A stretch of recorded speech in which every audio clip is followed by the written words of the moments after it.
আল্লাহ বলছে হালাল খাইতে, নবীজি বলছেন হালাল উপার্জন করতে। আল্লাহ বলেছেন হালাল খাইতে হালাল উপার্জন করতে, নবী বলছেন হালাল খাইতে হালাল উপার্জন করতে। হারাম উপার্জন থেকে নবী নিষেধ করেছেন। হারামের মধ্যে ভয়ঙ্করতম একটা পদ্ধতির নাম সুদি পদ্ধতি। এই পদ্ধতিতে যারা উপার্জন করি 13টা ভয়াবহ অবস্থা। খুব সংক্ষেপে আবার নতুন করে যারা আসছি মনে রাখি। 1 নাম্বার, যারা সুদ খায় আল্লাহ রসুলের পক্ষ থেকে তাদের জন্য যুদ্ধের ঘোষণা, সূরা বাকারা 278 279 নাম্বার আয়াত। 2 নাম্বার, যারা সুদ খায় কিয়ামতের ময়দানে পাগল অবস্থায় উঠবে, সূরা বাকারা 275 নাম্বার আয়াত।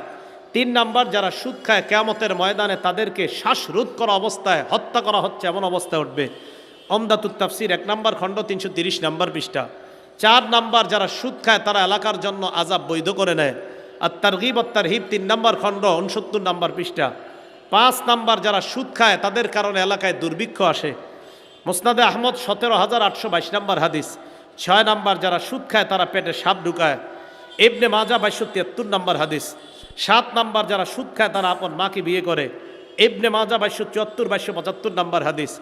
8 নাম্বার, যারা সুদ খায় তাদের দুনিয়া ধ্বংস আখিরাত ধ্বংস, সহিহ বুখারী 2766 নাম্বার হাদিস।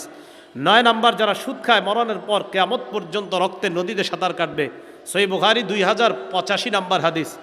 10 নাম্বার, যে সুদ খায়, সুদ দেয়, সুদের সাক্ষী দেয়, সুদের লেখালেখি করে, তার উপর রসুলের অভিশাপ, নাসাই শরীফ 5103 নাম্বার হাদিস। 11 নাম্বার, জেনে শুনে সামান্য পরিমাণ সুদ খাওয়া 36 বার ব্যভিচারের চেয়ে বড় অপরাধ করা, মুসনাদে আহমদ 22,007 নাম্বার হাদিস। 12 নাম্বার, সুদী অবস্থায় যদি মারা যায় কেউ, আল্লাহ এই মারানকে আমাদেরকে না দেখ, যদি কেউ মারা যায় তাহলে তার জন্য জান্নাত হারাম হয়ে যায়, জান্নাত থেকে সে বঞ্চিত হয়ে যায়। আল মুস্তাদরাক লিল হাকিম 2260 নাম্বার হাদিস। 13 নাম্বার, এমন একটা সময় আসবে যে সময় সবাই যদিও সুদ না খায়, সুদের হাওয়া অন্তত সবার গায়ে লেগে যাবে। আবু দাউদ শরীফ 3331 নাম্বার হাদিস। আল্লাহ আমাদের এই সমাজকে সুদ মুক্ত সমাজ হিসাবে যেন